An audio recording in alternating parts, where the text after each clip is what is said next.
Right, good morning everybody. I make that 10 o'clock, so we'll make a start. Welcome to November's edition, as it were, of Audit and Governance Committee. My name is Councillor Matt Hall and I'm Chairman of the committee. The first thing for today is a roll call of members. Councillor Bill Pipe.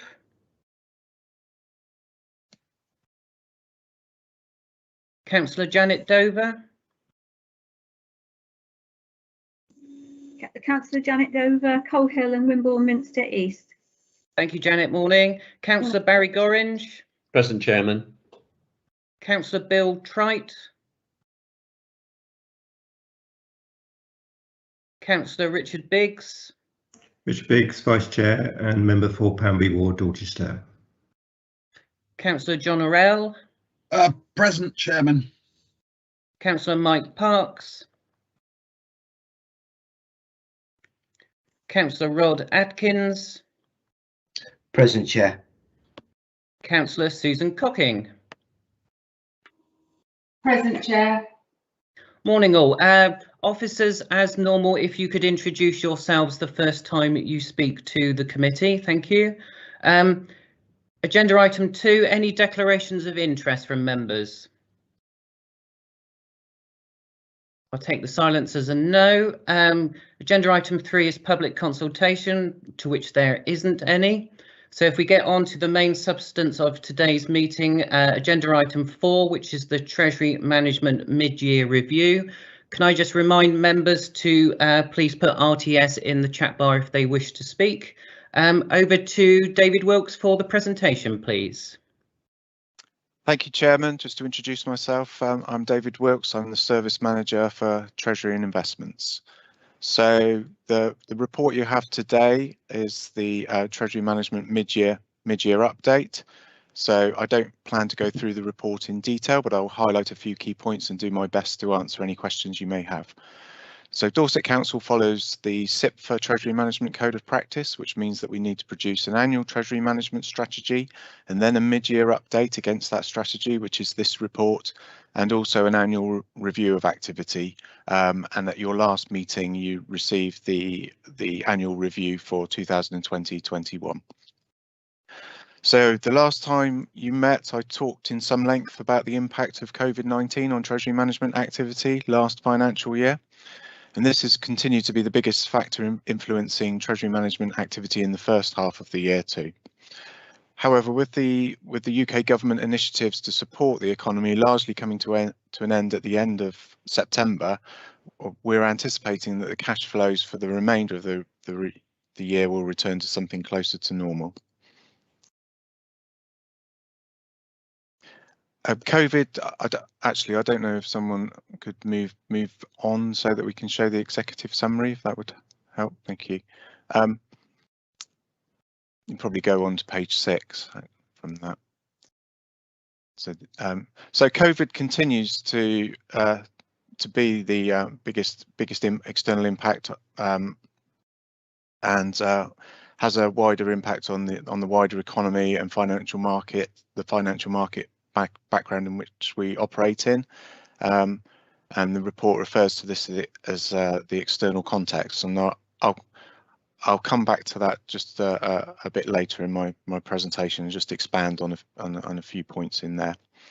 So in the executive summary, I've picked out key metrics for the year to date. So the council's capital financing requirement or borrowing need at the end of March was 335 million. We're forecasting that to increase to 345 million by the end of this financial year. There is a degree of uncertainty in that because it will be dependent on delivery of the capital programme, and in particular what's called the unfinanced element of the capital programme. So this is the part of the capital programme that we need to borrow in order to finance. So a lot of the capital programme will be financed by other sources such as grants, such as capital receipts, etc. But the element of it that does not have those funding sources has to be funded temporarily by borrowing. In the long term, all capital expenditure has to be financed from revenue, and there's a mechanism for charging capital to capital expenditure, to the revenue account, which in local governments is the minimum revenue provision. So as at the end of September, our actual external borrowing, including private, external borrowing was just shy of 180 million, and in addition to that, there are other capital financing such as private initiatives and finance leases, which account for a further 25 million to that. During the year to date, just over 40.5 million pounds of borrowing has matured in that first 6 months of the year, and at this point in time, we've elected not to go out and replace that with new borrowing because we have still maintained significantly high cash balances. So there's not the need to go out and immediately replace that borrowing. As at the end of September, the council held cash and cash equivalents of just over 90 million pounds, and in addition we have holdings in a variety of pooled investment funds in such things as equities, bonds, property, and so-called multi-asset investments, and again the valuation of those was pretty much broadly the same as the cash equivalent, so virtually 90 million. What we are anticipating is that those cash balances will start to reduce over the second half of the financial year,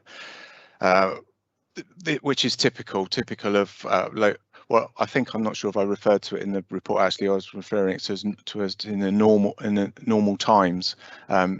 Local authorities would tend to get a higher proportion of their income in the first 6 months and first 9 months of the year than they do in the latter stages. So, for example, those of you that pay your council tax by direct debit will typically pay that over 10 instalments over the first 10 months of the year. So we anticipate that those cash balances will start to reduce over the second half of the year. And then in terms of implications in terms of interest paid and receivable, there is a table in the report that goes into a bit more detail, but in summary, the cost of the external debt is anticipated to be £9.5 million, but we anticipate earning an income on those cash balances, and more particularly those holdings that we have in pooled investment vehicles of 3.6 million. So that's a net cost to the revenue account of just shy of £6 million. So I wanted to then just go back to external context and just a slightly more detail. So I don't mind. Would you mind moving the report onto page 8, and it's paragraph 11. So as economies, thank you. So as economies, so the external context, as a council, we don't make treasury management decisions in a vacuum or solely based on the council's own predicted cash flows, etc., etc. We need to be mindful about what's happening in the wider economy and in the wider financial markets. So there is one of the appendix includes a huge amount of detail in this regard that's been provided by the council's treasury management advisors, Arlene Close. These few paragraphs try to summarise some of the key points. So the economic recovery resulting from coming out the other side, hopefully, from the pandemic, is that we're starting to see inflationary pressures in the UK and also more globally, and that in turn is having an impact or increasing pressure on central banks to look at increasing their interest rates.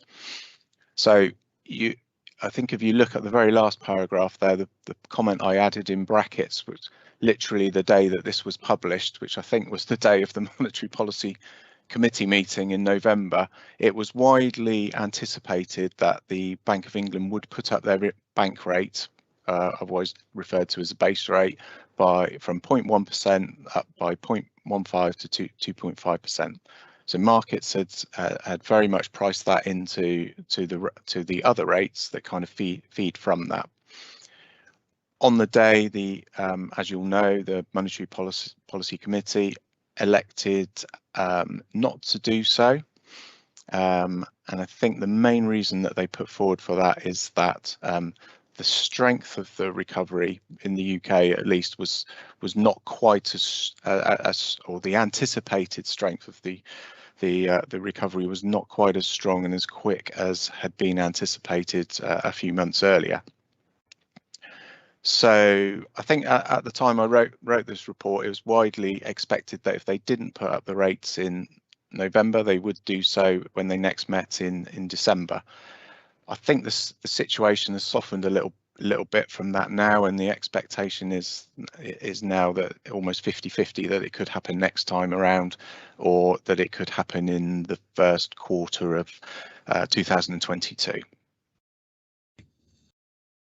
Well, I think one of the reasons put forward by the Monetary Policy Committee for not doing so, even in the teeth, if you like, of inflation expected to go up to 5% in 2022, is that the Bank of England and central banks generally are still saying that they see this as a transitory situation, that they're anticipating that when inflation does peak, it will start to come down, that inflation's been caused by disruption to supply chains. We've seen an increase in the cost of oil as well, those kinds of things feeding through into inflationary pressures. And I think there's the view of the Monetary Policy Committee is by raising interest rates, that isn't going to necessarily improve those situations. Other commentators and others have a worry that it could be the start of a wage price spiral, or price wage spiral, I suppose more accurately, as prices go up, wage increases or pressures for wage increases go up as well, so that people are not seeing real cuts to their income. So there is that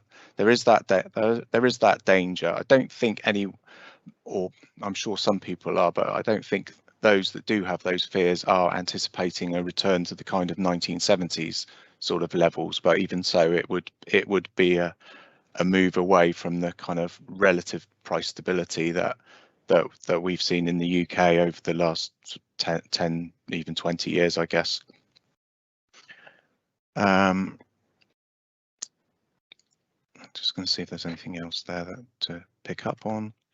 I think it's always worth sort of perhaps putting it into context in terms of the implications for interest rates. So I think I saw a headline on one of the national newspapers, this is a couple of months ago, saying interest rates are set to increase 5-fold, which is quite frightening if you think your mortgage rate is going to go up 5 times. But what it was actually talking about was bank rate going up from 0.1% back up to 0.5%, which is kind of the so-called emergency rate that came in sort of 2008, 2009, in response to the banking crisis at that time.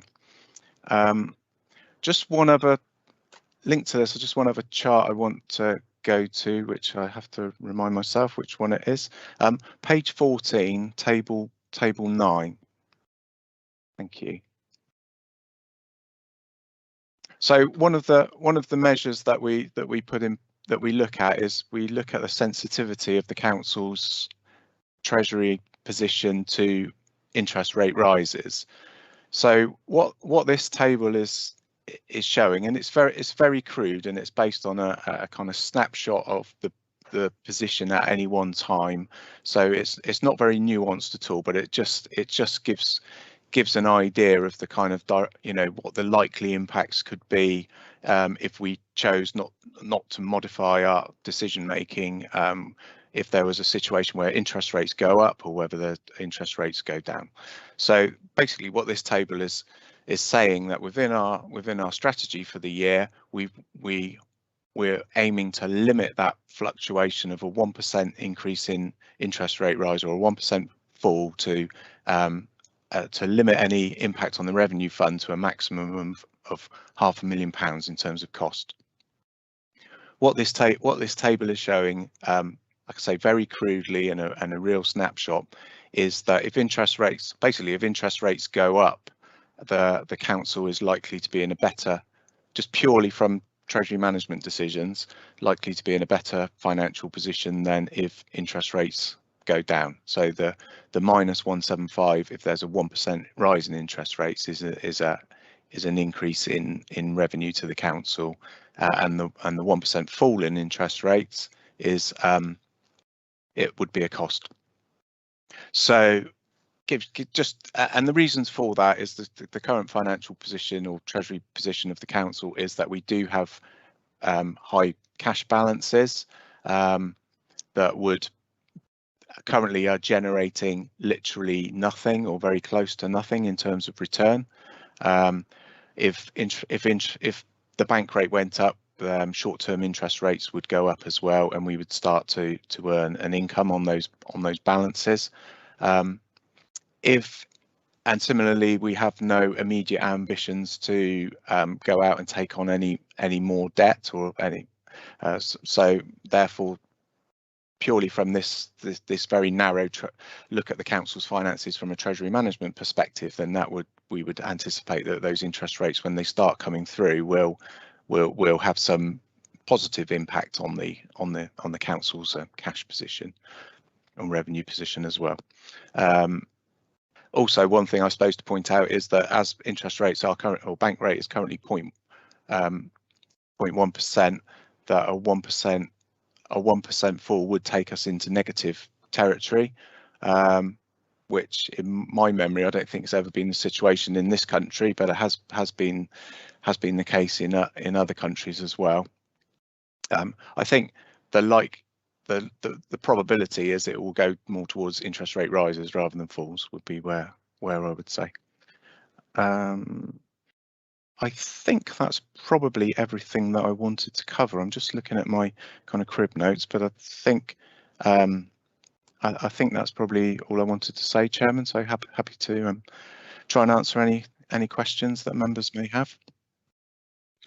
Thank you, David. Barry Gorrin, do you have a question? Yes, I have, Chairman. In fact, I got 3 questions. The first one is the PFI. We got £3 million still in that. Is that something that we've inherited from the old Dorset Council? Yes, it's I think that we have two PFIs. One is in relation to that was inherited from Dorset County Council. One is in relation to street lighting, which I believe there's a PFI arrangement in place for that, and the other one I believe is for 1, possibly 2 schools, and I'm afraid I don't know the names of those schools, but Colfox. Thank you, Vice Chairman. Okay, so when do they actually finish then? There must be an end date. I don't know when those end dates are. I can find out and send a note round to members. Thank you. The second question is the 25 million that we in the leasing. What does that cover? Does that refuse trucks and such like? I'm afraid I don't know the detail of what sits behind that. So if I come back as a combined response, picking up all of the non-loans capital financing, so the peer private finance initiative and any finance leasing. One of my colleagues has helpfully told me that street lighting PFI finishes in 2032, so just over 10 years from now. Right. Okay, if you could just find out about the other one and come back to us. If I do, I'll do a briefing note just on all of that non-borrowing or non-loans capital financing that we have in place. Okay, thank you for that. The third question was regarding this 40.5 million of borrowing that's matured. On the basis that, let's say the Chancellor puts up or the Bank of England put up the rates to 0.5% in December, what would we need to go out again and borrow money, assuming that money's coming into the council at the same level now? I think one of the things that we need, this is where we need to keep an eye on rates quite closely. Our cash flows, if the decisions, and this is where the external context is important, so just based purely on our cash flows, at the moment there is no need to go out and replace that borrowing. We have somewhere in the region of £90 million worth of cash that we have in our accounts, which isn't earning very much because of interest rates. So based purely on our cash position, there is no need and no urgency to go out and replace that borrowing. So what we don't want to do, so there's an ultra cautious approach, which is we believe that we need to go out. There is a view that interest rates are going to go up. I don't think interest rates are going to go up particularly fast, and I don't think interest rates are going to go up particularly high. There is a view that I think the probability is that they will go up. So we could say, right, we're going to go out and secure some really cheap borrowing now, but we may not actually need that we may not need that borrowing, so all we would do is just be adding to our cash balances that are earning us very close to zero at the moment. So even though we can secure cheap borrowing, say over a longer term of about 2 to 2.5%, we would, until that borrowing is actually needed, we'd only be earning, say, 0.01 of a, sorry, trying to work out what it is, 0.01% on that. So we'd be paying more than 2% to earn 0.01%.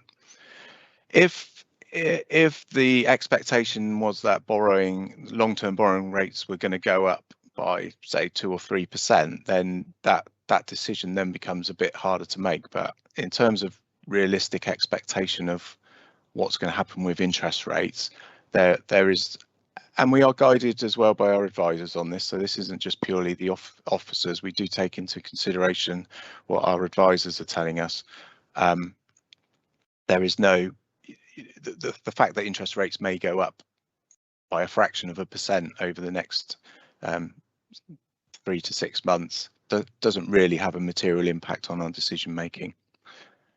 Apologies, that was quite a long-winded attempt to try and respond to your question. I hope it did. Could we actually book money now at the lower rate in anticipation of maybe having to borrow money in the next 3 months, and the interest rates going up perhaps in December? We can, and in Dorset County Council days, we did actually do that. It's called forward borrowing. So you can, if you know that you're going to need to borrow, if we knew that we're going to need to borrow in 6 months' time, then that would be something, or a year's time or 2 years' time, that would be something that we would look to do. What the uncertainty is it comes back to the capital programme, really. So if there is slippage in the capital programme, so not everything in the capital programme is delivered, we can do as you suggest, but we still end up in that situation that cash comes to us when we don't actually need the cash at the time it comes through. So it is something that we have done in Dorset County Council days. Have done. We have forward booked borrowing. We forward booked it for 2 years, and we got to the end of the 2 years, and we didn't actually need. If we'd been able to say, well, actually, no, we don't want it, thank you, which we can't do. Once you've reached that agreement, then you get that money, get a drawdown of money into your account, and then you start paying interest on it. But it is something that it's something that we consider. but it very much depends. If I knew with certainty that we were going to need to borrow another £100 million in 2 years' time or something, or £50 million or something of that magnitude, then it would be very much something that we would be looking to do, to take that risk off the table, but without incurring what's referred to as the cost of carry. Okay, thank you very much for that, David. Thank you. Thanks, Barry. Aidan, I think you wanted to come in there. Yeah, thank you, Chair. Good morning, everybody. Aidan Dunn, Exec Director for Corporate Development. Councillor Gorringe asked for a briefing on the PFI and leases, and David's sort of responded by saying prepare a note. I've just had a quick look. Our draft accounts that we took the committee through a meeting or so ago has got quite a detailed note on both the PFI and the lease arrangements on pages 39 and 40. So I'll post, if I may, in the chat bar a link to those accounts and 39 and 40, and hopefully that'll save David having to pull together a separate note. But of course, if Councillor Gorringe has got any other questions, we can happily cover those offline. Thank you, Aidan. That's fine. Thank you. Thank you. Thanks, Aidan. Councillor Richard Biggs, you're next. Thank you. Yes, a detailed report as ever, highlighting some of the issues around inflation and interest rates, obviously, and their impacts. One thing that did sort of jump out at me is one of the opening statements where we look at implications, and you've made reference to investment vehicles, and obviously there is a statement that we have investment vehicles that are invested in fossil fuels, etc., which obviously goes contrary to our corporate plan's objective and our climate change emergency. What I'd like to see is this committee, which is interested in the sort of the how of things, is what are we doing to disinvest, and at what rate, because there can be some really good returns investing in modern technologies that are, green, sustainable technologies. I know these things are difficult to extract yourselves from quickly. I know that the conversation with pensions, etc., but there's no indication here of, are we going to try and get out of these, and what time, and can we do it a bit quicker, please?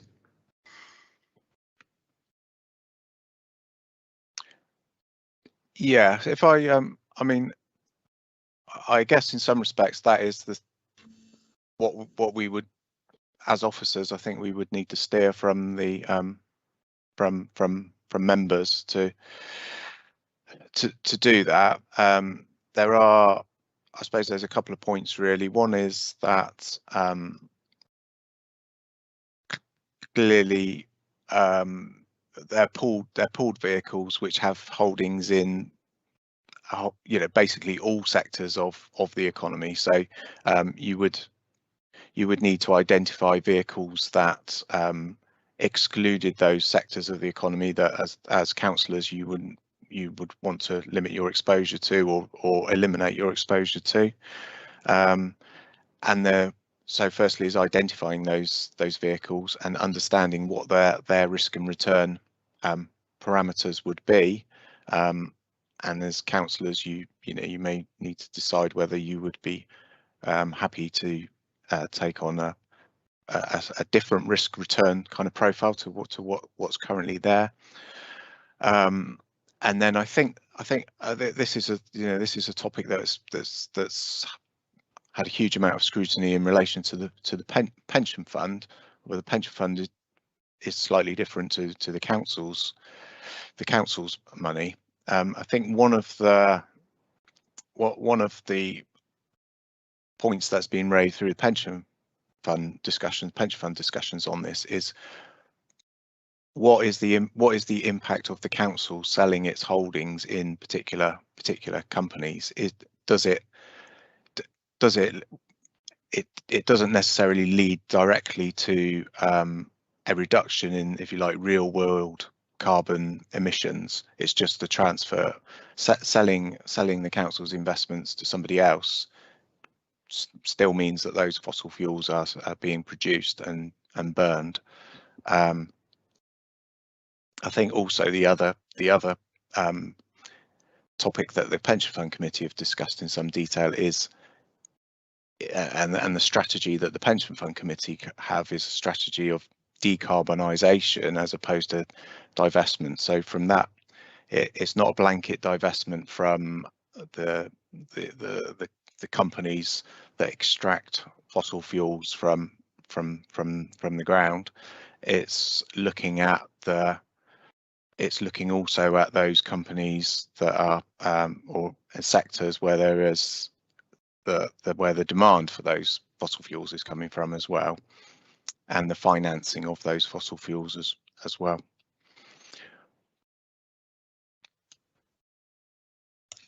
Yeah, if I may come back, I think, what we're saying, this is a political decision to be made, but I think it needs to be made. And I think, I don't really buy the argument that, because you don't, somebody else will buy it. It's like saying you shouldn't fly, carry on flying because, other people will still be flying.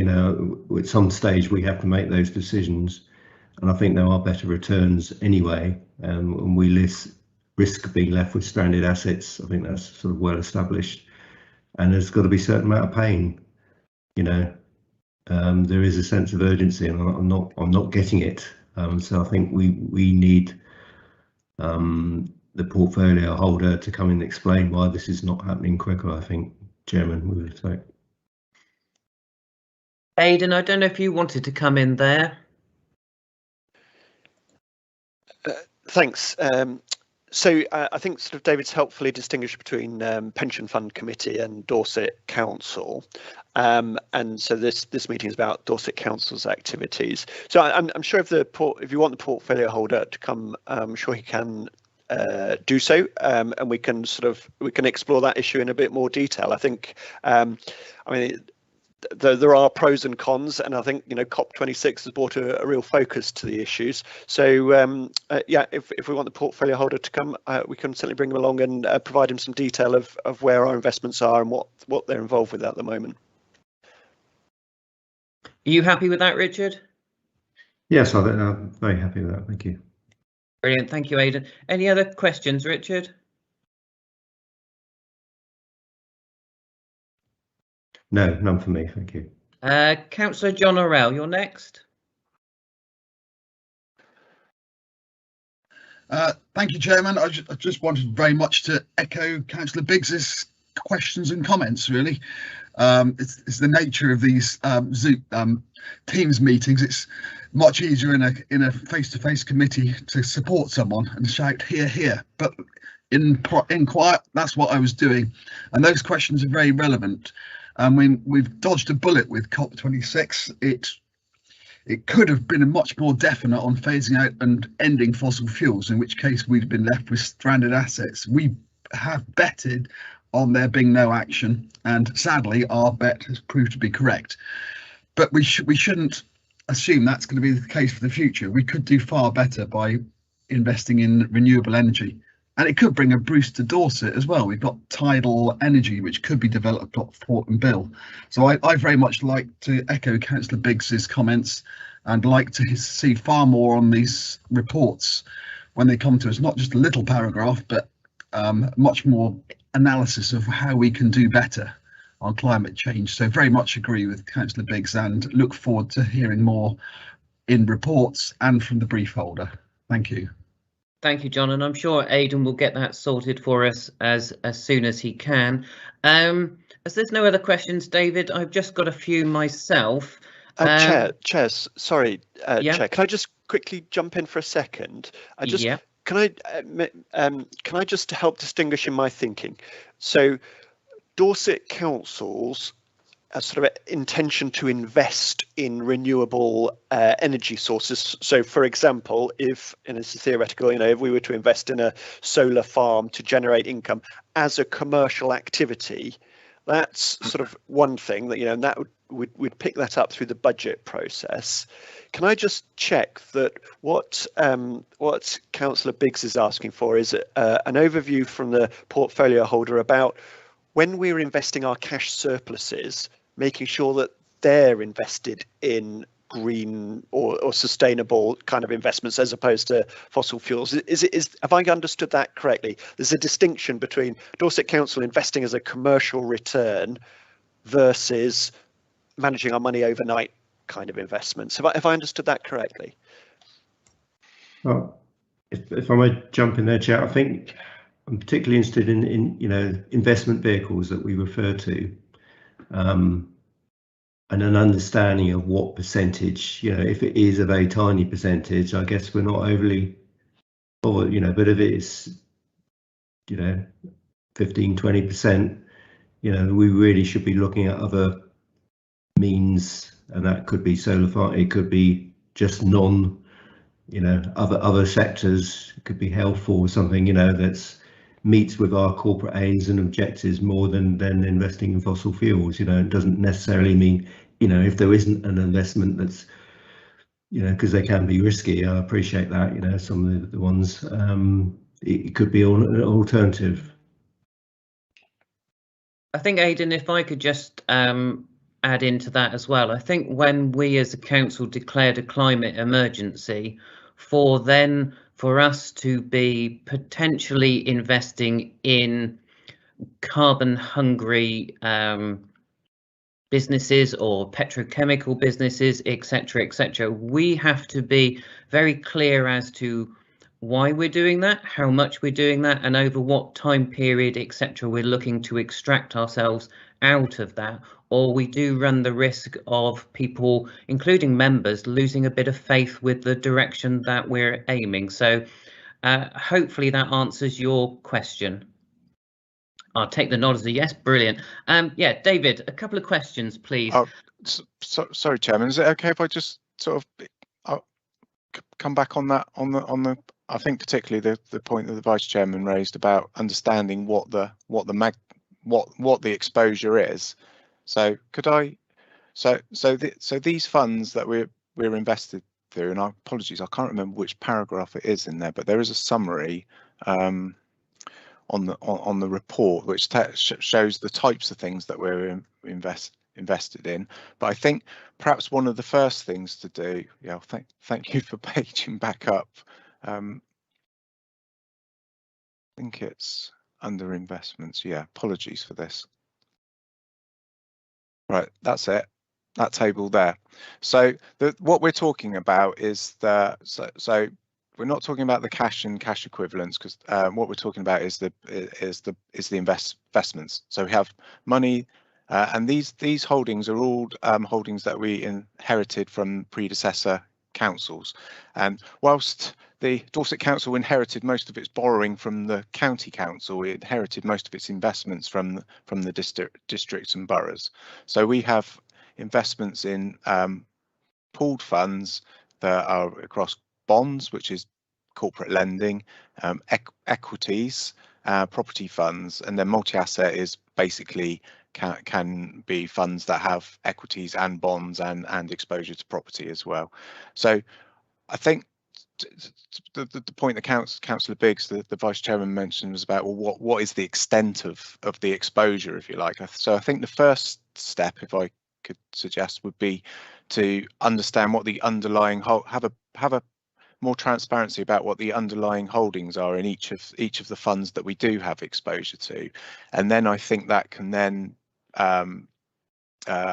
frame the discussion a bit, as Councillor Biggs says. If it's if it's 10-15%, that's a big chunk, but I think it will be less than that, but I'm not quite sure exactly, because it will depend on the actual fund vehicles. But if it's, say, less than 1%, then it may well be that the transaction cost to get out of these and go into something else may, the things that need to be factored in as well. So I was just going to suggest that if we can get some more information on the underlying holdings, and then that hopefully will give all members a clearer view as to what we hold. Apologies for interrupting you, David. Yeah, but we also need some explanation that goes with those holdings as well, because there are going to be some names potentially where we are invested where it is obvious what the source of income actually is. There are others which are going to be potentially more generically named, which people won't obviously know what that investment actually is. So yes, I agree with you, but we're going to need to tease that information out quite a bit, I think, to satisfy all those who have concerns about the investment trajectory that we have. Okay, right. Yeah, questions. So David, page 11, table 4, we obviously on there you've got the Dorset LEP balances. Do you want to explain a bit as to why the Dorset LEP balances are there, and should we be worried, etc.? I'll answer the second part of the question first, if I may. No, that there is no. I would say there's no need to worry about that. What this basically means is that the Dorset LEPs has its own separate bank accounts, but they are included in what's called an interest group alongside Dorset Council's bank balances. So we have to ensure that the net position in the Dorset Council interest group is in credit. So basically the LEP balances help, if you like, ensure that we have got a credit balance, which in times, and this has been a long-standing arrangement since the LEP was set up, the benefit to the council of having that is that effectively that means it can invest or put its cash into things that are able to earn a return rather than leaving it in the bank account.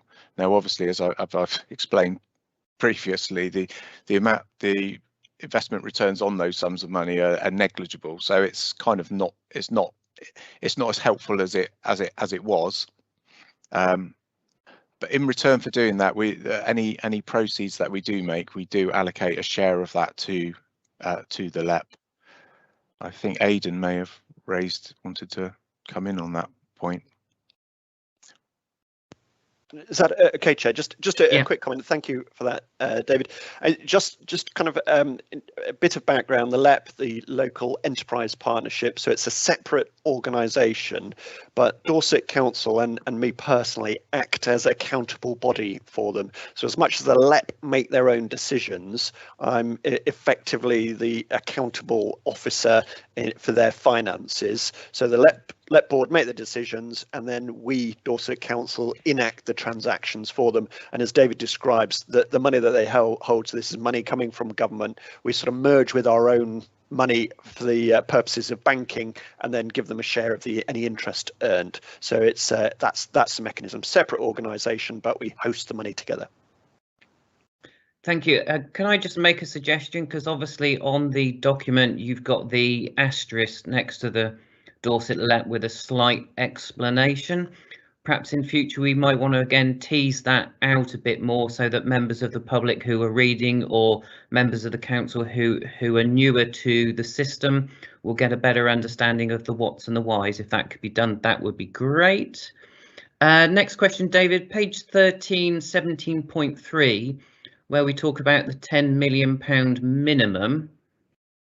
Where do we get 10 million from? How is that assessed? There's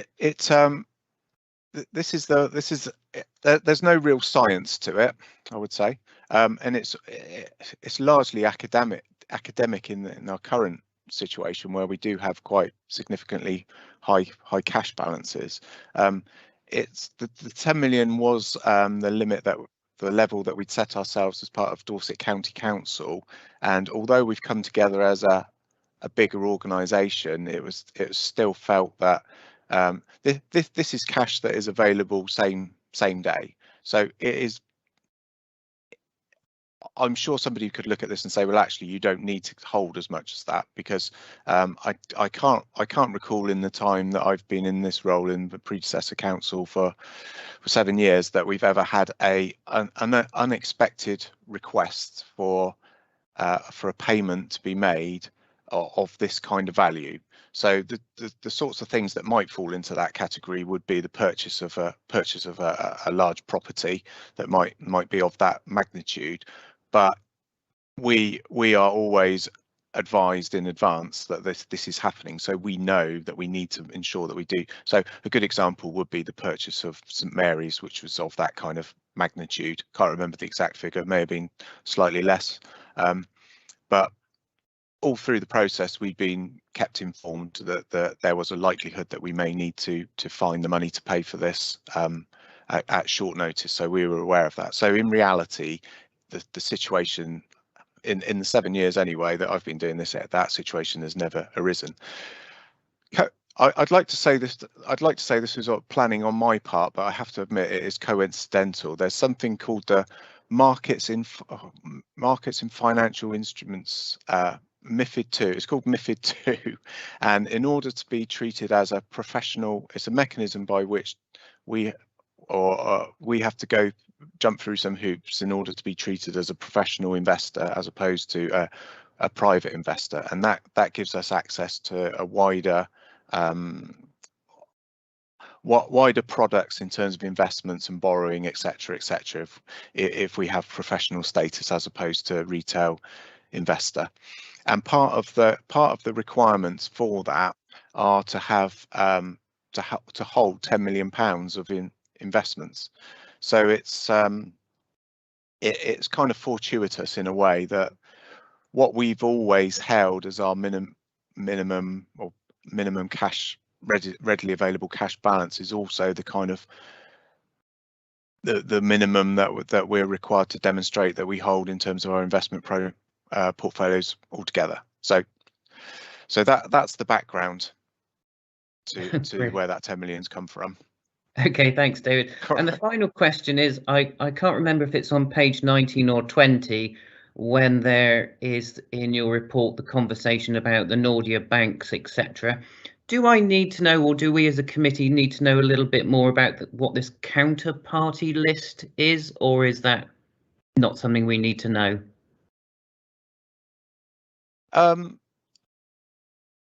If I just go, this is Arlene Close's list. So we have a list of so we as a council we set our strategy, and the strategy is approved by as part of the budget strategy each year, and that's the parameters. Arlene Close, our advisors, advise in terms of us setting the strategy, but ultimately it's for elected members to agree the strategy. Arlene Close also then maintain a list of counterparties that fit within our strategy, and also they will identify counterparties that might meet the requirements of our strategy, but if there's a counterparty that they have a concern about, they will take them off the list.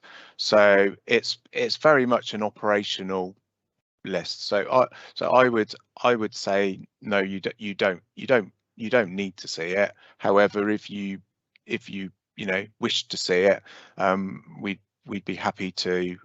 I think we'd be happy. I'd have to check in terms of confidentiality, whether there's any confidentiality restrictions on you being able to see it but not share it more widely. I don't know the answer to that, but it would. But you would need to understand that would be just at a point in time, just to give you an indication. Yeah, no problem. Thank you, David. That's all the questions I have, and I think that's all the questions from members. So thank you very much for your report. That was for us to note and comment, which we have. Thank you. Thank you. Right, if we move on now to agenda item number 5, which is the Q2 financial management report. I believe that's over to you, Aidan. Yeah, thank you. Good morning, all. So the report in front of you was received by Cabinet this time last week and was endorsed and approved by Cabinet. So today is an opportunity for members of the Audit Committee to drill deeper into some of the numbers there. I was quite mindful in preparing for this meeting that our usual conversations as we go into the numbers are usually about adults and children's services. So what we wanted to do this time was talk in a bit more detail about place services. So my colleague John Selgren is on hand in a few moments to present in a bit more detail about place services. But first of all, if I just set the scene, if I may. So this is the Q2 financial report. So it details expenditure up to the end of September, 30th of September. And from that, we've projected our expenditure plans for the rest of the year. Our best assessment at that point when we prepared this report was a forecast for the end of this financial year of an overspend of 4.8 million on our 312 million pound budget on our general fund, and an additional 16.6 million overspend on the dedicated schools grant. Now, the 4.8 million forecast is an improvement of 3.5 million compared to that which we reported at Q1. So at Q1 we reported 8.3 million. So the direction of travel is an improving one, which we're grateful for. So I think part of the key messages behind the financial performance is that we are still dealing with the consequences, and indeed in many parts the reality of the pandemic, that it continues to impact on our pressures of expenditure, and we're seeing that in particular in adult services, but also reductions in income as well, and that sort of relates to business rates, council tax, as well as some of the place services that John will talk about in a second. So key headlines in terms of areas of pressure on the budgets: adults are dealing with a £9 million spend pressure, children's services 3 million, and place services 3 million.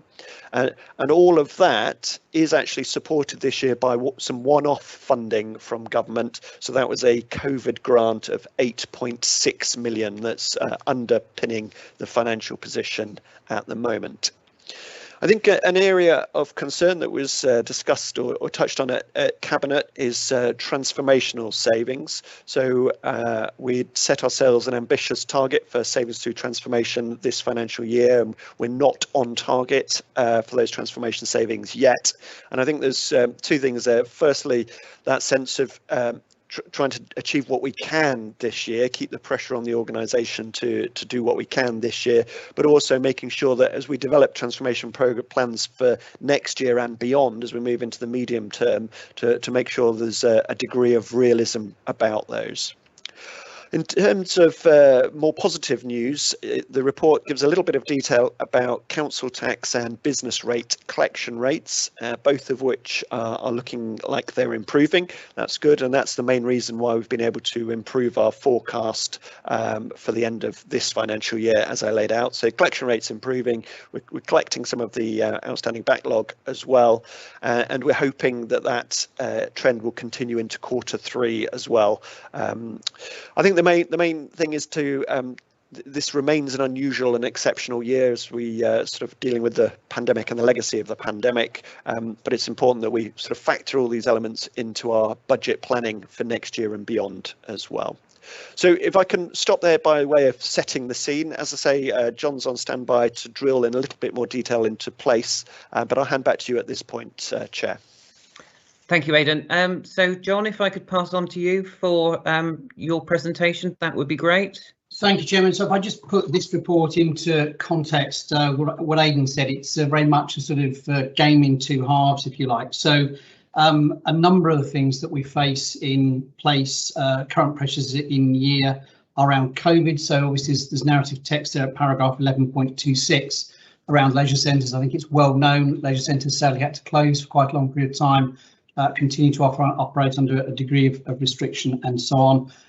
Inevitably, one or two people have decided to be more cautious about returning to use of leisure centres, so that's impacting. So that's a good example of the COVID problem.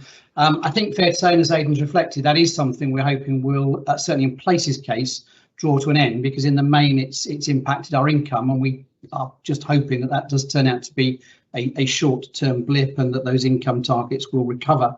The other example that we have is at paragraph 11.29, where the same is true in relation to car parking, because people weren't travelling to go to offices, then clearly they weren't parking their cars for those sorts of stays. Reductions in trips to shops during lockdown and those sorts of things have clearly impacted. But nonetheless, Chairman and committee members, it's another example where we're hoping the COVID impact and the loss of income in particular will, in the case of the Place Directorate services, be a short-term thing, and therefore we are looking to those to recover in future years. Then, if I may, on to talk about the pressures, and we talked about this a little bit with members informally the other week at the first of the budget scrutiny cafes, but the sort of pressures that you're seeing in the in-year budget, which will affect carry forward. So as Aidan said, convergence, we are still getting to the bottom of some of the costs of running the new Dorset Council. In the main, we've taken out all of the efficiency savings that are available, but nonetheless, there are areas where there are things, I guess I described the other day at the cafe, things that the previous authorities were able to do as marginal activities. When you aggregate those actually form real costs. So it's the kind of flip side of the efficiency stuff. The efficiency side, I think I can look members in the eye and say very clearly that we have done and driven those out, and we continue to do so.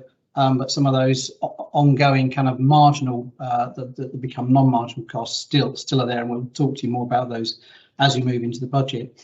I think on the other side of it, the positive end is around the transformation work, although clearly in a report like this we record the negative side. So yes, we're not perhaps achieving all of the transformation savings that we would hope for. Nonetheless, on the positive side, actually the transformation programme, as members will see, is paying off for the Place Directorate and for you, as we see that we're able to transform services. So that is by making them financially viable in the medium to longer term, ensuring that we don't need to reduce services. We may change some of the ways in which we deliver things. In particular for Place, we're looking to optimise opportunities for income, and the point about car parking charges, something that members have considered in some depth over the past 10 months. And again, the plans that we have for transformation moving forward are positive, and we do genuinely believe that we will deliver out the savings that we've estimated. Just before I wrap up, Chairman, just a couple of smaller but significant ones. So if I just make reference first to the SEND transport, so we provide the transport service for children and adults in Place. Historically, in the predecessor council, those budgets were carried within the Service Directorate, and we're in the process of moving those across to Place so that we manage the budget and the delivery of the service. In doing so, there is again an area where historically there's been a legacy of significant spend in this area, and as part of the transformation programme, and Chairman and I this morning or on another occasion, we can perhaps go into in a little more depth the work that we're doing to transform those services so that we can continue to provide the service that our residents and service users need, but to do so at a better cost through a number of specific things that we're bringing to bear as I speak. The final one is just the reference in paragraph 1131, another one to a degree where some of the reduction in income is in part a COVID phenomenon, but it enables me to reference the waste budget. Of course, is a very dynamic budget within the council. I would certainly, although the adverse variance is significant at £65,000 in the overall scheme of the waste budget, waste and fleet budget, that is in fact a relatively small percentage variation. So we continue to keep a close eye on that, but actually the most significant areas members are well aware is the materials cost. And I'm pleased to report that you will know that the materials prices are currently improving. So actually we're seeing good incomes derived from the materials that we sell on from the collection work that we do. Chairman, I'll perhaps pause that point and happy to take any comments or questions. Okay, I think the chairman's just coming back. Why does the doorbell always ring when you're in a meeting? Thank you, John. A couple of questions before I go on to members' questions. It's obviously good, even though during this pandemic you've been able to achieve some of the transformational savings, etc. But there is a question that sort of comes to mind that have you or has anybody in the directorate used COVID to reassess whether those transformation priorities are the right ones or whether we should be looking at other areas? Because my concern is that transformation targets which haven't been done will just be rolled over, and I'm concerned that they'll be rolled over without an assessment whether they're still fit for the purpose that we had intended. Okay. I think that in summary, Chair, my answer is we are confident about the plans that we've got. We have reassessed them in light of COVID, and for the Place Directorate, they don't change. I've got Matthew Pars along with me in the call this morning, so if you want to drill into this one in detail, but it's a good one, I think, that illustrates the point. We have, and we know, because other councils have witnessed the same thing, that we've seen a spike in terms of demand in the planning service. And we suspect, and I think it is more than apocryphal, and the evidence is beginning to bear this out, that obviously people have had disposable income to invest in their own homes because they've largely been at home, so they've perhaps had time to reflect. Actually, it's time to go for that extension or whatever I've been thinking for some time. And the fact that consumer spending in things like overseas holidays has been curtailed, those two things taken together has certainly led to, in terms of domestic applications, a rise in that. But also more generally, I think it's given businesses the opportunity to reappraise. And again, through COVID, we've seen many of the forward-thinking businesses have taken the opportunity to actually invest, particularly into their business premises and their facilities, so that they're ready to take advantage of the new market once COVID is over. And mostly we're now seeing that point. But the lockdown, the closure has given businesses that genuine opportunity to carry out a number of improvements to their facilities. So hence we've seen that spike.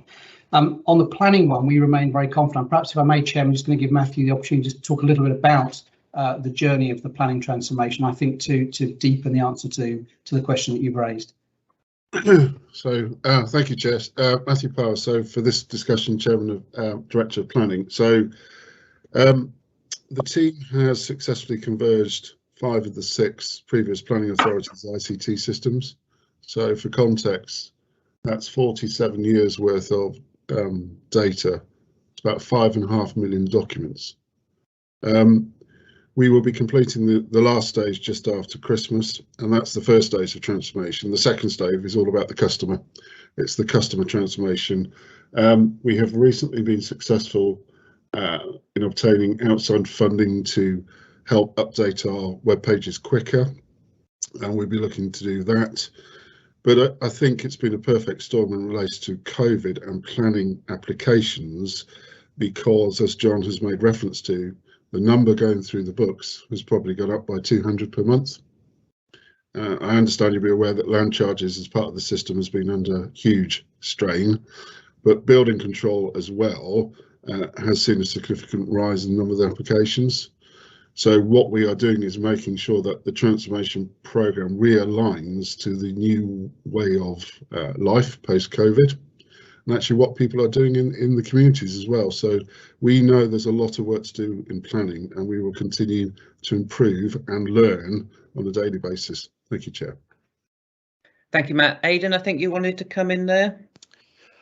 Thank you, Chair. Yeah, just on the wider point of your question, are we are we transforming the right things, or we've got a plan and we're going to stick to it, almost.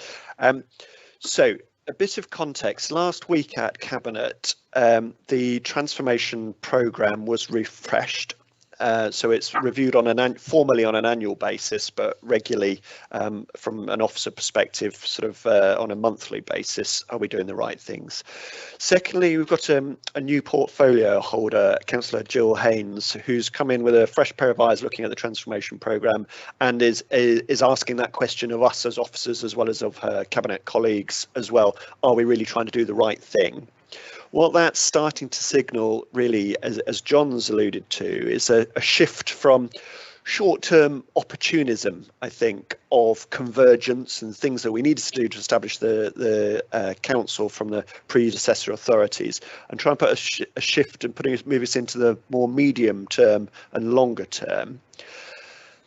Linked to that, there's also some pandemic opportunism as well, if I can use that phrase, of things like where we're talking about transformation of our travel budgets, in terms of work-based spend, and transformation of our office estate as well. And the pandemic has enabled us to accelerate that. So we have taken some opportunity as well. And then the final part of my response to your question, are we trying to do the right thing? I think what we have to be really mindful of is, have we actually got the capacity to deliver everything? And that's one of the things, I think, a degree of excitement that we had of a new authority. Let's try and do lots and lots of things. And what we've learned, and it's obvious, isn't it? Let's do a few high impact things. Let's do them well, really well, and that'll have the big impact of improving experience for customers as well as a financial benefit. And what Matthew's just sort of described, that around the planning service, will have a real impact for our customers. So are we doing the right things, or are we just rolling over the old things? We are trying to do the right things and review the transformation programme on a regular basis to make sure that we're having the best impact we can. Brilliant. Thank you, Aidan. Another question, John, and also for yourself, Matt, is it's a question over, I think, of staff training, which has come up during the pandemic. Your directorates are very needy in terms of, shall we say, HGV drivers.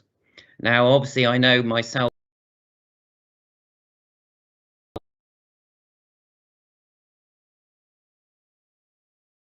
council to look at a flexible approach to the training system so that we do have staff who've got such multiple talents that they can be used and diverted to where things are needed. Because again, I go to that road sweeper issue. If we can't keep the road sweepers on the road, then all the drains block up potentially, and then we're talking more money, more issues, and just want some reassurance that we're looking at that. So, Chairman, if I go first, I'm sure Matthew will follow up with some of the detail. The stark issue on HGV drivers is there is a shortage. We as a council are feeling that, and we're seeing that sadly in service delivery and indeed in waste. That's now also beginning to impact in the availability of loaders in certain parts of the Dorset Council area. So we've got a very clear focus on that. We've worked closely with HR to make sure we've utilised all of the options that we've got to us to attract people to come and drive for the council. Indeed, I think as an employer of choice, which is what we aspire to be as an organisation, we've got a good offer to make. I mean, many of you who, and you know, Chairman, the long distance HGV world only too well, and that the appeal that we can offer for drivers to be based locally and work locally, and indeed to work in and serve their community, is a big attraction over some of the downsides of those who work on the long haul routes. We've looked at the pay package, and we'd be able to make some improvements to driver payment to bring us more into line with market rates and prevailing local labour market conditions, and that is also helping. But nonetheless, that issue remains. And you're quite correct in what we need to do is prioritise the service delivery. So the focus is onto the delivery of frontline highway safety and waste collection activities. And then it is other services you suggest, Chairman, such as street scene, that sadly do need to take the lower priority. But nonetheless, those things do get done. It just takes a little bit longer to get to them. So the driver situation is one we are monitoring very closely. We know we're not alone in that. That's not to excuse it, and it's not to say we're not being very, very vigilant. Our business partner talks with us weekly about the situation, and Mike Moon, who manages that area of the service, is very switched into a range of things. One thing you talked about training, I picked up a couple of weeks ago, very helpfully, on the regular call that the leader of the council has with the MPs. They were indicated that there were certain provisions that they could use through their parliamentary arrangements that could help fast track particular individual constituent drivers to come through the process. So we have engaged with them to see if we can take up that offer. Indeed, Mike has spoken to one of our MPs who's very kindly offered to assist us in that as a matter of priority. So again, Chairman, I would just make that point that we're utilising all of the tools available to us, but nonetheless in a situation where we know the demand for drivers is greater than the supply. Chairman, Matthew may want to give some specific insight on highways, but I'll perhaps pause that point. I think it's just to reassure the Chair that this has been happening over a number of years, not just recently. Within Dorset Highways in particular, we have to make sure that we have adequate provision, in particular for winter maintenance, as members will know. I think there is an opportunity for Dorset Council to review the whole of its resource, and John is aware that we're just about to start undertaking what we're calling the Hedge to Edge review, which is basically looking at all of the resource that we have within Dorset Council to see if there is a better way that we can sometimes use our total resource on a risk-based assessment. So as John said, the things that we have to do straight away need to be done, and whether we have to redeploy our resources for the future, and how do we then look at bringing people through our organisation to make sure that we have business continuity in place. So we have good plans in place now, and if I may, can we thank the frontline troops for what they do? It is always appreciated, but we just need to make sure that we have plans as we go forward. Thank you both, and yes, thank you to all our frontline staff who've really stepped up to the plate during this pandemic and done everything they can to help the community and help us as an organisation. Thank you. First question from members comes from Councillor Susan Cocking. Thank you, Chair. You've actually asked my question. It was around waste services, so you beat me to it this time. And John answered it in a very detailed way, so thank you very much. It was just about the pay and retention. And do we have the actual numbers of how many we are short of drivers, or is that not available at the moment? Chair, we can certainly make that available. I haven't got the particular number as of this morning at my fingertips, but can certainly get that and make that available to committee members. Just the other thing, if I may, Chairman, whilst Councillor Cocking's given me that opportunity, one of the things we've done internally is we run a thing called Friends and Family Referral Scheme, where we use current members of staff and encourage and incentivise them to invite people that they may know, friends and relatives, to come forward, particularly for driver roles at present, and encourage them to take up the training. And again, I would like to suggest that although clearly councillors aren't technically employees of the council, nonetheless, you could certainly help us with that advocacy. So joking apart, Chairman, I certainly have suggested that if any members know of people who have or are interested in acquiring HGV qualifications, then do please pass those through to Mike Moon, because we follow up each of those on an individual basis, because it's often those people who just are thinking they might come forward, and a friendly word from somebody that you know that says, look, you know, come work for Dorset Council because it is a good place to work, can be very helpful. We've had a number of folks join us through that particular route. Okay, thank you, John. We might have a family member for you, so thank you. Yes, please. Thank you. Thank you for your very detailed answers. Councillor Richard Biggs next. Yes, thank you. I'm just interested in the paragraph on page 29, 11.26 around leisure centres. And I'm a representative from Dorset Council sitting on the leisure centre at Dorset. And we had a meeting recently where we looked at the figures, and they have been encouraging. They have a target, 1610, who manage it, to get back to 80% of pre-COVID levels, and certainly on swimming that's in some cases being exceeded. But on sort of classes and gym use, you know, it's still a way to go. And there are probably barriers, you know, that are not helping in some cases. You know, people are often referred by their doctor to take on gym lessons, etc. But there's no bus links with them to the leisure centre, not particularly good. And you know, I just think we need to really think out the box and connect across the services to make sure we support our leisure centres. I know some of the other ones are struggling a lot more than the Dorset one. You know, I wouldn't say Dorset is struggling. I think it's doing well, but I know the other ones are having issues, and that's probably why that figure's said. But you know, it's not a done thing that these levels are going to return to pre-COVID levels. There are people who are nervous of returning, and maybe for a while, you know, and they found other things to do and other activities. So we need to support them in any way we can. I just wondered what your thoughts on that, please, John. If I may, Chairman, respond to that question, and it is a point well made. I think firstly, I would just say that we do, and I would recognise personally the extent to which our leisure operators, and we are blessed with a very good range of leisure operators that we work with. You know, they have been hit very hard by this, but have worked extraordinarily hard to get back on their feet. And again, my team in leisure, I know, are doing all that they can to support them. There has, of course, been the support from government and the support from the council itself, which we made sure that our leisure operators benefit and max out from that. Again, I think you make some good points in terms of going forward and making sure that people can access leisure services and so on. Bus routes, clearly, you know, there's funding from government going into investing in bus services, and if you wish, Chair Matthew, I know could say a lot more about that. But I think it's some of those other things like encouraging car and lift sharing and those sorts of things that can make sure that people are able to access leisure services. And again, it's all part of that important build up of social networking. It's, you know, go with a friend and, you know, support them. And if two people are going, clearly that's doubling those numbers. So because of getting back to pre-COVID levels quite quickly.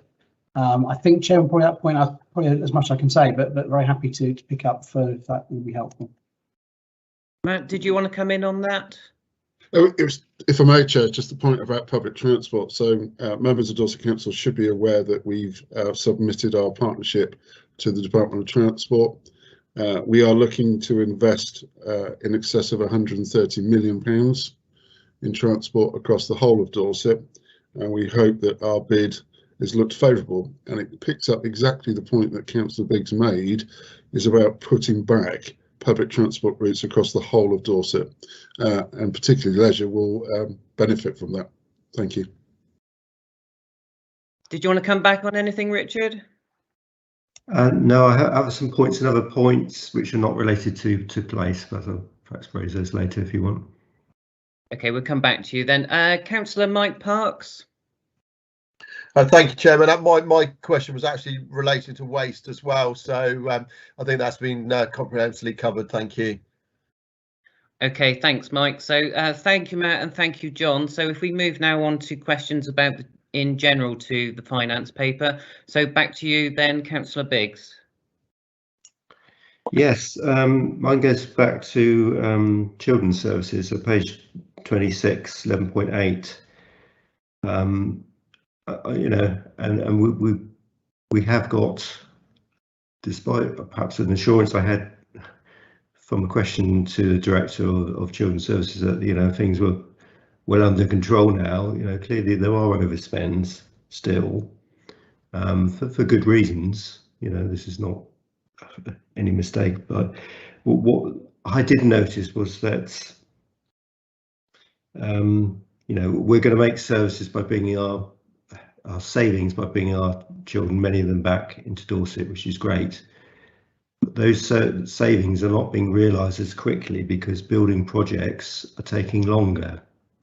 That to me is around forecasting and benefits loss and taking into account benefits loss, you know, and it may well be worth mitigating those risks in those building projects so that we have to put extra money in to address what the reasons for those delays are, because we need to know what it's costing every day that we're not putting our children back in Dorset.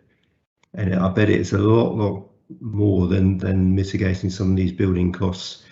But there may be good reasons, you know, you haven't got the details, but, you know, that's certainly something that I found in my professional experience in the MOD. You know, there's many cases where it's been worth mitigating building costs because there's a benefit loss. Somebody needs that building to do something and they can't do it. And it's seen as two separate budgets, really, and not joined up. So I would like us to sort of think, have we considered benefits loss on our building projects and how they impact on our other services, really? Do you want to come back on that, Aidan? Yeah, just a quick comment. Councillor Biggs makes an excellent point, and we are working on this together as one organisation. It's very much we're repurposing an existing building and acquired a building, which will help a children's services budget. And I think the construction industry at the moment is struggling. You know, John's just described some of that. So we're aware of the loss, and that every day does cost us money because we can't sort of bring the children back into Dorset, and we're working through it. But it is just delays in construction projects, and it's you know, we've looked at, can we throw more money at it? That's not necessarily the answer. It is just availability of supplies and construction team as well. But we do look at it as one council on this sort of issue. Did you want to come back on that, Richard? I mean, as I imagine, it's not always throwing money at it. You know, we have anticipated this. You know, I don't know if it was over-optimistic schedules, you know, that this will be delivered by X and Y and Z, and again, it's a forecasting thing. You know, building projects always take longer, and we know that there are supply chain shortage. We've known that for a while. I just think that's something to be thought of, really. I did have one other comment, which was on page 34, 14.4. This is around inflationary uplifts, which have been accepted by yourself, I think, Aidan, totaling nearly £500,000. That has come from the contingency reserve. You know, how many more of these with the inflation rate potentially going to 5%, and you know the government openly saying, encouraging people to ask for a wage increase? You know, could we be looking at double, triple this in a year's time? Thank you. Really good question. So I just let me talk us through that in terms of this financial year and next financial year. So when we're setting our budget, as we go through the budget setting process, we set aside some money for wages, and they're generally negotiated nationally. So sort of in terms of wage inflation.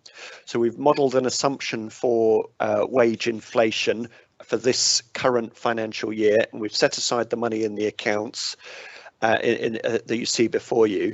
That is subject to a national negotiation, and that national negotiation hasn't been resolved yet. The unions are in a tussle with the negotiating body. So there is a risk that if the final outcome of that negotiation is more than we've set aside, then that presents us with a problem. It's going to cost more than the money we've got available, and that would increase the level of forecast overspend. All I can say is that we've used the same level of financial forecast for inflation for wages as the rest of the local government in the southwest. We've sort of pegged ourselves very carefully alongside them. So this would be a sort of a general national or certainly a regional problem. So that's wages for this year. In terms of inflation on our contracts, and bearing in mind about half the council spend goes on contracts, what we've, as part of our being commercially minded this financial year, we've said to all of our suppliers that you might incur inflation pressures, but Dorset Council hasn't necessarily got the resources available to fund those inflationary pressures. So historically, it's usually been a degree of negotiation. This year, we've said we haven't actually got the funding available. The budgets were so tight, in particular on the back of a pandemic year. Apart from those contracts where it is contractually locked in that there will be an inflation increase, PFI contracts are a good example of that. So where we're legally obliged and required and contractually obliged to fund inflation, we have. Where it's usually a negotiation, we've taken a much firmer line and said we can't afford to provide inflation, but what we are doing is working with the suppliers. Is there anything that we can do that will help reduce their costs as suppliers, so it becomes a bit of a win-win?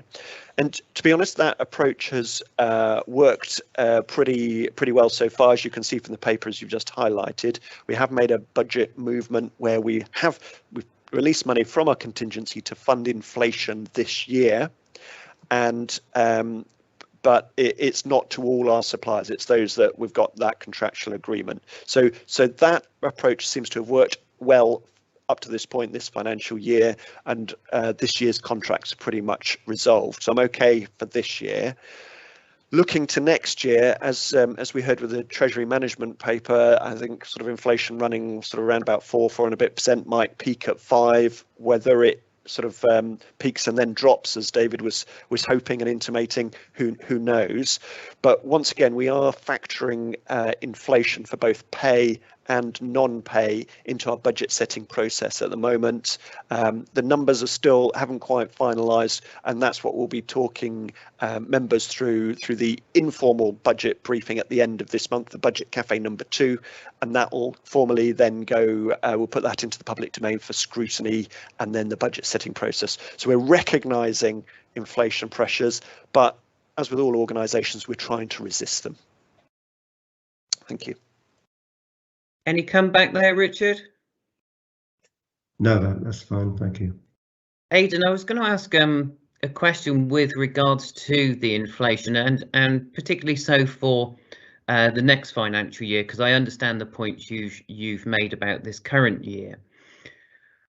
Inflation affects different services in different ways, and I wonder whether going forward, and even if it is only for this next financial year, whether something could be put into these reports that highlight the inflationary pressures in the individual directorates.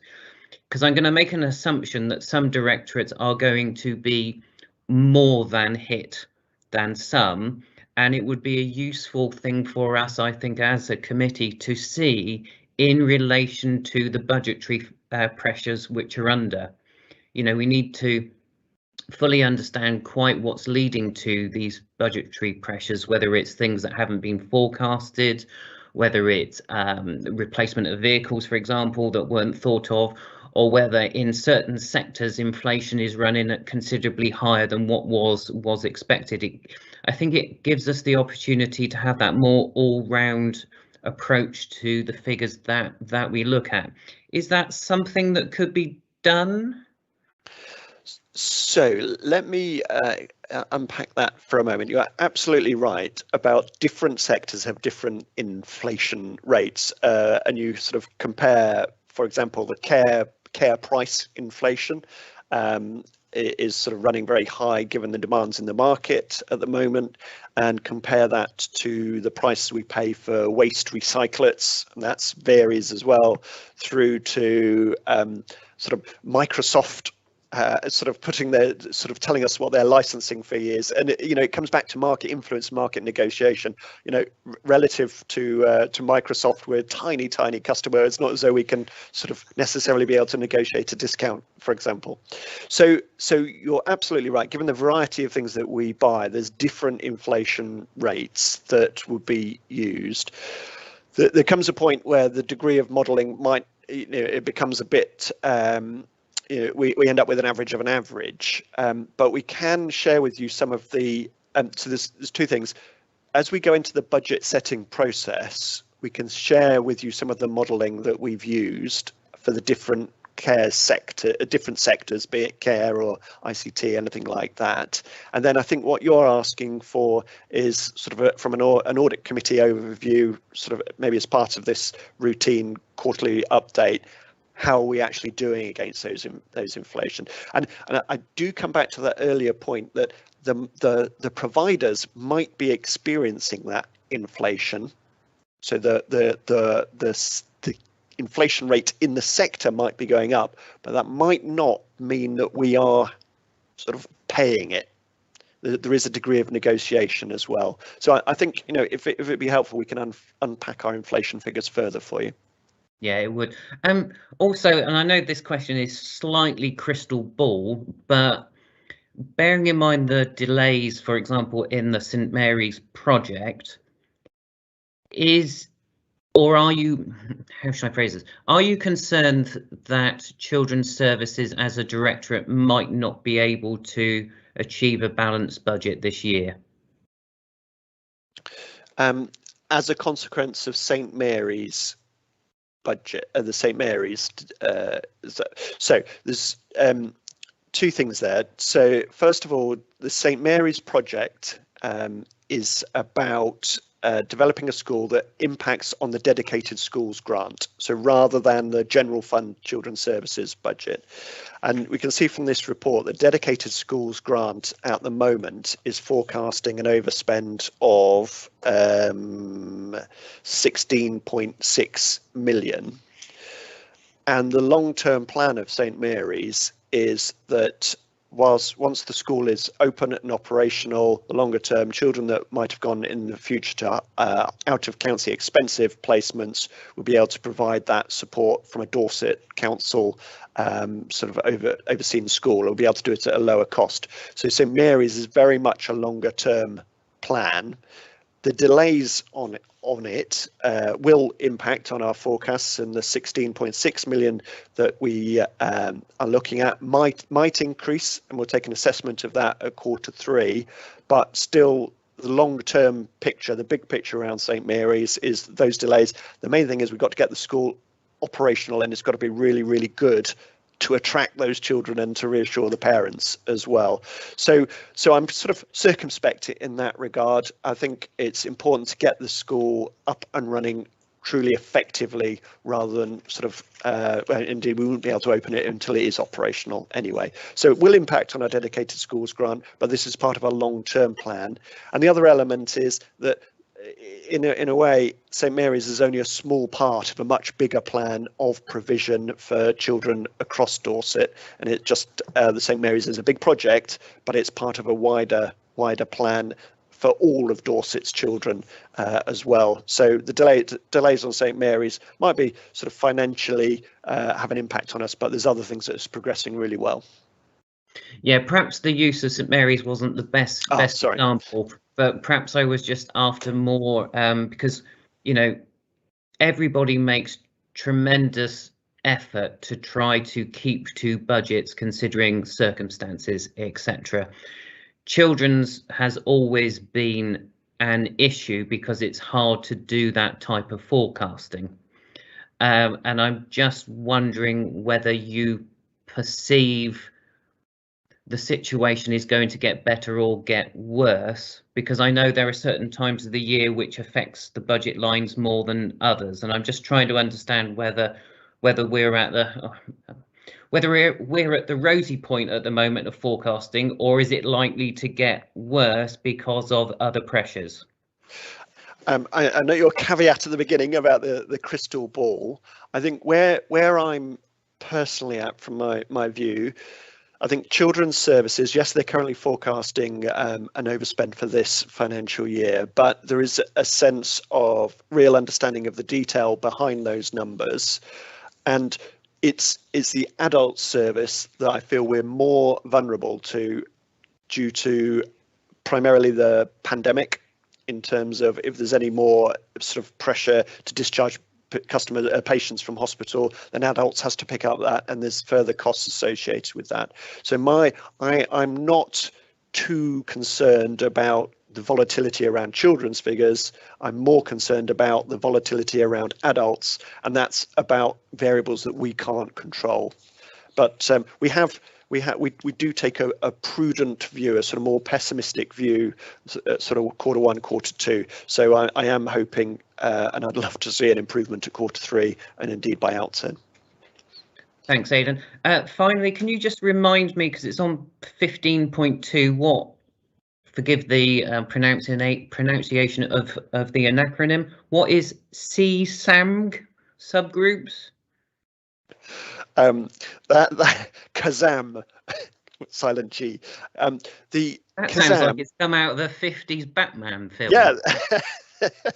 You should see the logo we've got for it. No, so that's an internal officer group. It's the Capital Strategy and Asset Management Group. So this is an internal officer group where officers from all directorates get together to first of all look at the existing capital programme, and this is, for example, Councillor Biggs's comment earlier would have been picked up around so the delays to any property developments and how it impacts on services. So we look at existing capital programme, but also put together and examine the financing of future capital programmes as well. So this is an officer bringing everything together group, which then transfers the information over to Cabinet for final decision making through the budget setting process. And the final question, and again, slightly crystal ball, but you might be receiving some information. Do you think local government will get a yearly settlement figure again, or do you think we will get a multiple yearly settlement figure? So what I don't know. The last I heard was that no decision, it's a ministerial decision and no decision had been taken. That was a briefing I received 2 weeks ago. So whilst it's a 3-year government settlement overall for each government department, we won't find out our allocation as Dorset Council and probably until mid-December, probably Christmas Eve. If it's there's on the one hand, 3 years worth of certainty would be really, really welcome. On the other hand, my sense is there's so many variables in the system, in particular around future funding of social care, how the cap on fees will work and the like, that actually a bit of flexibility would be helpful for the government department as well. So I would love certainty. But if that certainty constrains us from any future adapting, then I prefer to go for a 1-year settlement. As it is, we've got sort of assumptions for the next 10 years, and obviously they are reliant on a crystal ball. But this is part of our medium-term financial plan. But it remains to be seen. Mid-December, we'll find out. Okay, thanks, Aidan. I don't see any more questions coming through, so thank you, Aidan. That agenda item was to note, which we have.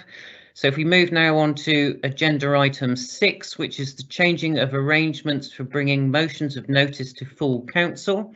I believe that's over to Jonathan Mayer. Yes, good morning, Chairman. For the benefit of visitors to your meeting this morning, I'm Jonathan Mayer. I'm the Corporate Director for Legal and Democratic, and as well as being the Council's solicitor, I also advise on the Council's internal rules and how you manage your meetings. So this report concerns the full Council meeting and the arrangements under which councillors can bring forward what we call motions on notice. It's really important that we get this right because full council only meets 4 or 5 times a year, and it should be the main event in the council calendar. It should be that main event and the forum at which councillors can bring forward issues that are of the greatest importance to you, the issues that you think warrant full council time.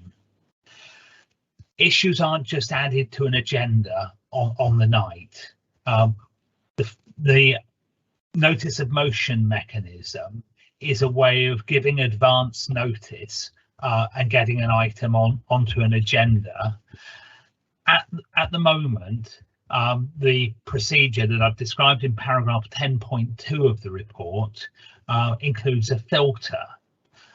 And the filter on an item getting to full council isn't just that there are sufficient councillors who want to add it onto an agenda, and at the moment that's currently 8 councillors signing up to an item, but there's a filter that the topic, that the motion must be about a topic or issue related to the responsibilities of the council, or which directly affect the council or the district. At the moment, that judgment about whether the filter is passed is satisfied. That judgment is made by the proper officer, which in this instance it's me, and concerns have been raised about whether it's appropriate in a councillor-led organisation, and you are, after all, you're the people who've been elected, not me, whether it's appropriate for an officer like me to make decisions and to operate the filter on whether something should go forward to the full council. And frankly, it's not something that I'm not comfortable doing. And I think as councillors, you're probably not comfortable for me to do that. So in section 11 of the report, I've set out some alternatives to that current filtering arrangement. And the first of those alternatives is simply to reverse the procedure rule that I'd set out in paragraph 10.2 by making the chairman of council responsible for making that filtering decision. Doing that would reflect being more member-led, but it would still mean that there was a filter, and you might not be happy for that still to be in place. Alternative approaches that I've looked at, so in paragraph 11.2, I've explained that we could remove that filter altogether and simply leave in place the requirement that 8 councillors must support a motion before it comes forward to council. And then I've suggested as a further alternative that we could increase that number from 8 councillors to 21 who would be needed to support a motion. That would mean that you could only ever have 3 motions on an agenda if you adopted that approach. The reason that I've used 21, and I haven't just plucked that figure out of the air, 21 is the quorum for a meeting of the full council, 21 of you present at a meeting. So that figure of 21 does have some legitimacy, but I do recognise that you could iterate all sorts of numbers between 8 and 21 to arrive at something that you're comfortable with. But my recommendation, Chairman, is that we move to a position where we remove the filter that I've described and have instead a requirement 21 councillors sign up to a motion on notice before it can be debated at the full council. And I'm happy to answer any questions. Thank you. Thank you, Jonathan. First question before I go to members of the committee comes from Councillor Nick Ireland. Yeah, thank you, Chairman, and thank you for letting me speak on this as I'm not a member of the committee. It's not really a question, it's a statement. So I'm Councillor Nick Ireland, elected member for Crossways and also leader of the Liberal Democrat group. As Jonathan has mentioned, that clause essentially put him in a difficult position, an unenviable position, really. I guess it's all started with the motion we had, which did go through to full council about the remembrance ceremony, and we've had a few since which haven't. And in each case, Jonathan's had the difficult decision of whether he should be allowed or not, and whether you agree or not, that's irrelevant. But it put him in a difficult position. And we had some meetings as group leaders after these events, and we came up with basically what's in the paper today, in such as take away that clause. So Mr. Mayor doesn't have to make that decision. He's still responsible for the other legal bits, not that subjective, arguably, decision. I noticed the recommendation is 11.3.21. I think the reason and the sentiment from the meetings we had was that we didn't want to be inundated with motions. We haven't. We could have been already. To be fair, the limit is 8 people, but we haven't actually seen that. So whether that's an issue for this council, I don't know. But certainly other councils, it's almost regarded as, certainly by the opposition, to have as many motions as possible, you know, just to make some sort of political point, even though they haven't got a chance of winning or taking through. So I'm not a member of this committee, so I can't take part in this debate. But from my point of view, and I think from my group's point of view, we'd be quite happy with 8 remaining, but recognise that, you know, maybe we need a higher number, and in which case I would go for 17. It's a prime number. It's slightly less than 21. It allows one more motion. As Mr. Mayor's already recognised, we could go through every single number, but there actually are cut-off points, because you need to get, you know, there's 82 members, so it only divides so many ways. So, you know, if you're minded to change the recommendation, I suggest 17. That's it. Thank you. Thank you, Councillor Ireland. Question from Councillor Susan Cocking. Thank you, Chair. It's a question for Jonathan. If you changed it and reversed the role, so the chair would go to the chair and then the proper officer, being yourself, and there was a disagreement, because if we voted for the chair for the decision to go to, and they wanted the motion, but you felt that it didn't do, who would have the overriding decision on that motion going to the council? Chairman, I'm happy to deal with that now if you'd like me to. Yes, please. It would be the chair of the council, so it would be Councillor Val Pothecary would make that final decision, but with the benefit of advice from officers. So there would still be the filter in place, but operated by the chair of the council. It's just that I would feel more comfortable if we had my personal thing is, obviously I've got to listen to everyone, but we have some sort of filter. That's just my personal, just for legality, consistency. But anyway, I'll listen to the rest of the debate. But thank you, Jonathan. Thank you, Susan. Next question from Councillor Mike Parks.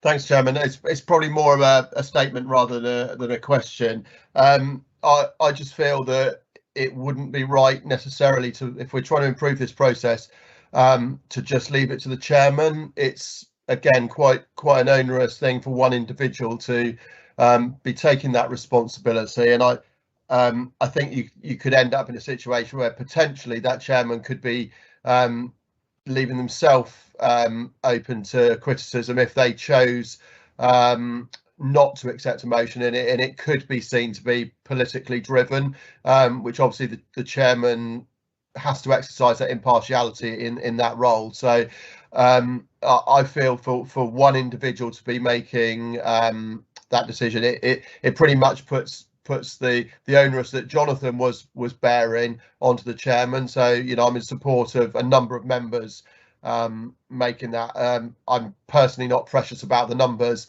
but I think you know, a number of members putting in a motion would be a more appropriate way for it.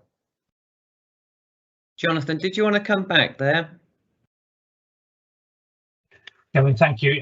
Yes, I think that's right. And Councillor Parks speaks from the position of being vice chairman of council, so knows what that can feel like to be the single person in that position who makes what could be a very sensitive decision, and could open the chair of council up to suggestions that they were making that decision for a political reason. So I think that speaks to why it is better to remove the filter altogether and to go for a number, whatever that number is. Okay. 2 points from myself, Jonathan. I'm just wondering, you know, if members have got an issue with, in essence, your decision-making process being passed on to that of the chair, and whether that is a right and proper amount of pressure to put on somebody. One could ask, is there a role for somebody in my position as the governance lead to work with the chairman on that as a possible option? But I don't know the legalities of that.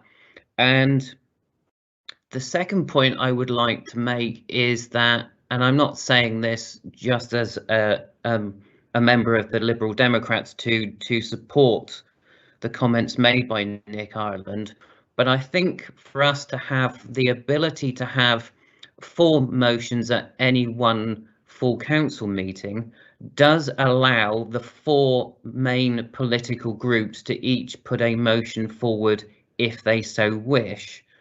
And I would be more happy going down that 17-4 structure myself. Any comments on anything that I've put forward there, Jonathan?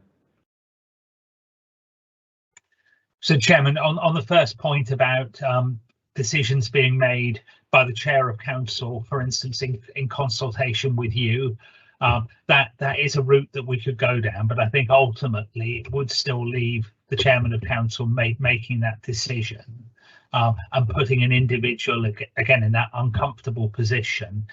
It is much tidier and removes subjective judgments if we go for a straightforward number, and if somebody can persuade sufficient councillors to support a motion, whether that number is 17 or 21, then it's very clearly an issue that has attracted a body of support from councillors and warrants discussion. So my recommendation is still for a number of councillors. It's just where that should sit appropriately, whether that is 21 or 17 or 8. Okay, thanks, Jonathan. Right, members, I don't see any other questions coming forward. Does anybody... Oh, sorry, Councillor John Orell. Yeah, thank you, Chair. I've been listening to debate. I can see how we've got to this point, and we need to move to a different system somehow. Obviously, being a smaller party, I'm interested in the lower number to move forward with a motion. You'd expect that, but then that's probably why I'm on the committee, to represent small parties. So, because I find these motions some of the most stimulating parts of the full council meeting. There is a sense, on being a fairly relatively new councillor, that some of the big council events are tied up with formal approvals, and there's very little actual meat that we can actually get our teeth into and change policy or make good points.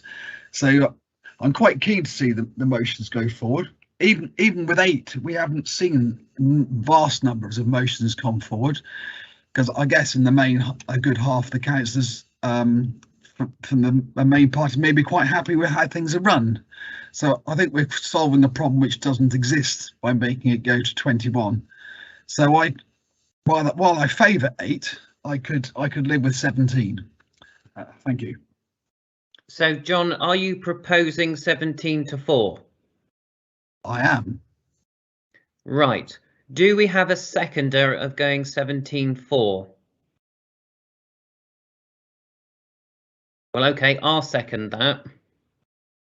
So now I will go through the list, and if members could please put their cameras on, microphones on, and say whether they're for or against.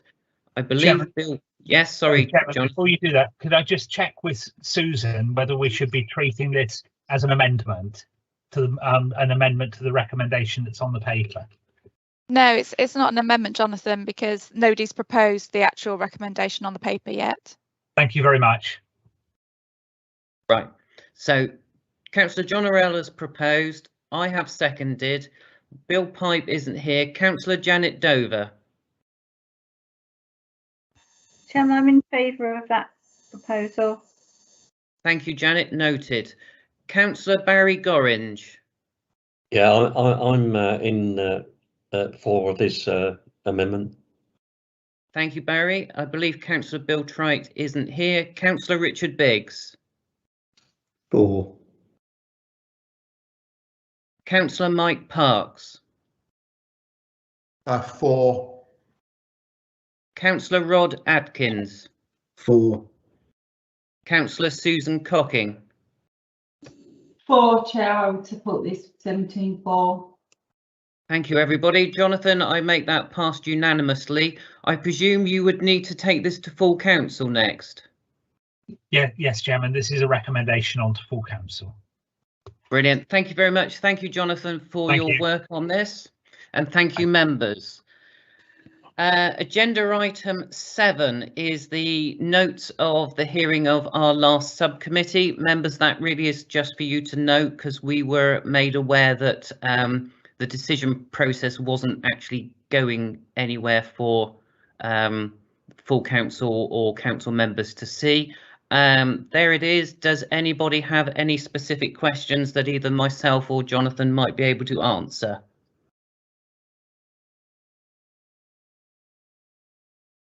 I'll take the silence as a no. Thank you very much. That's noted. Agenda item number 8 is the forward plan. Now, I believe Ian House from Deloitte is going to just give us an update on the accounts. Is that correct? Yes, that is, Chair. Morning, Ian. Good morning, committee. Morning, I hope Chair. you're feeling better. Indeed, thank you very much, Chair. Yes, feeling much different to when I went off, so thank you for that. Good. I don't know if you've seen the paper that was circulated late, but we've provided an update on the audit. We had originally planned to sign the audit around about this time, and at this committee sort of seek your approval to sign the accounts.